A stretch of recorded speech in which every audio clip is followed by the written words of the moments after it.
বিসমিল্লাহির রহমানির রহিম। আসসালামু আলাইকুম ওয়া রাহমাতুল্লাহি ওয়া বারাকাতুহু। সম্মানিত দর্শক শ্রোতা, আশা করি আল্লাহর অশেষ মেহেরবানি ও দয়ায় আপনারা প্রত্যেকেই ভালো আছেন।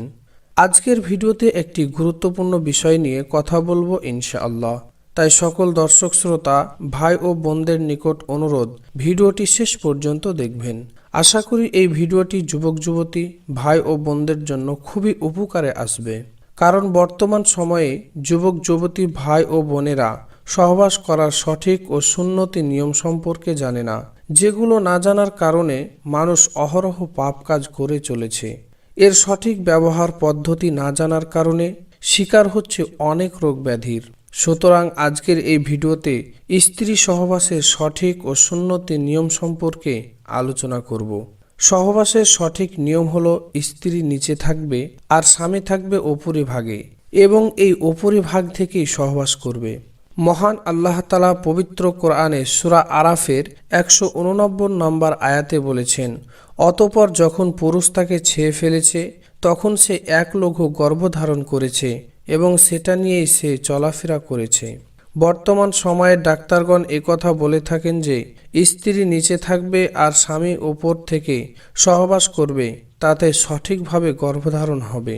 স্ত্রী যদি স্বামীর ওপরিভাগে থাকে বা ওপর থেকে সহবাস করে, এমতো অবস্থায় যদি স্বামীর বীর্যপাত হয়ে যায়, তাহলে চিকিৎসা বিজ্ঞানীদের মতে তখন সম্পূর্ণ বীর্য বের হতে পারে না, ভিতরে অনেকটা থেকে যায় অথবা বীর্য মূত্রথলিতে চলে যায়, যার ফলে অনেক জটিল সমস্যার সৃষ্টি হয় এবং সেখানে পাথর হওয়ার মতো ঘটনাও ঘটে। এছাড়াও আরও নানান রোগ হওয়ার আশঙ্কাও থাকে। তাহলে চলুন এবার জেনে নিই সহবাসের সুন্নতি নিয়মগুলি কি কি।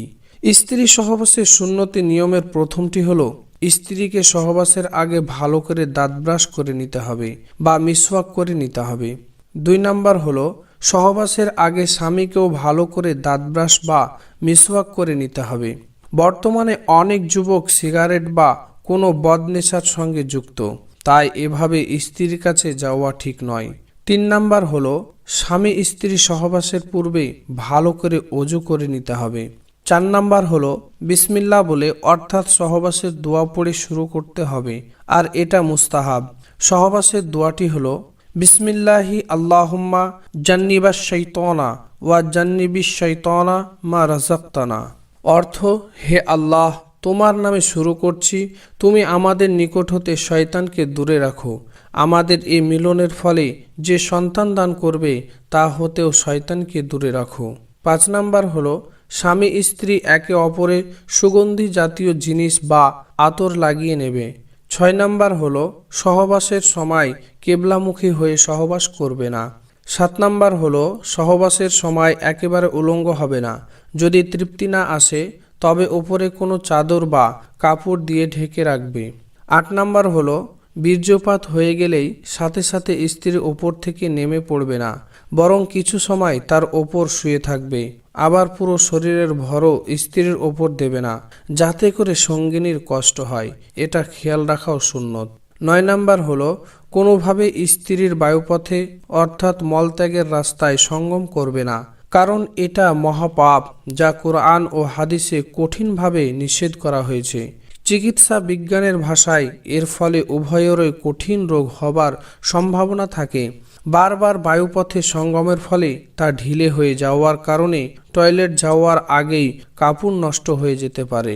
10 নাম্বার হলো, কোনো অবস্থাতেই নেশাজাতীয় খাদ্য বা পানীয় পান করে সহবাস করা যাবে না, কারণ এর ফলে বীর্যের গঠন ঠিক থাকে না, ফলে সহবাসে স্বামী স্ত্রী কেউই পূর্ণ তৃপ্তি পাবে না।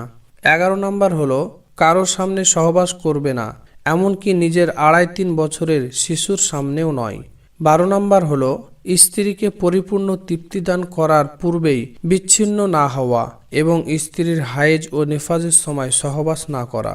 সুপ্রিয় দর্শক শ্রোতা, ভিডিওটি ভালো লাগলে অবশ্যই ভিডিওটি শেয়ার করে ছড়িয়ে দিন। হতে পারে আপনার একটা শেয়ারে বহু মানুষ উপকৃত হবে ইনশাআল্লাহ। যারা আমাদের চ্যানেলে নতুন কিংবা এখনও চ্যানেলটি সাবস্ক্রাইব করেননি, তারা এখনই সাবস্ক্রাইব করে বেল বাটনে ক্লিক করে রাখুন, যেন এমন সব প্রয়োজনীয় ভিডিও সহজে আপনি পেতে পারেন। আল্লাহ তাআলা আমাদের সবাইকে সুস্থ রাখুন, ভালো রাখুন। আমিন। আসসালামু আলাইকুম।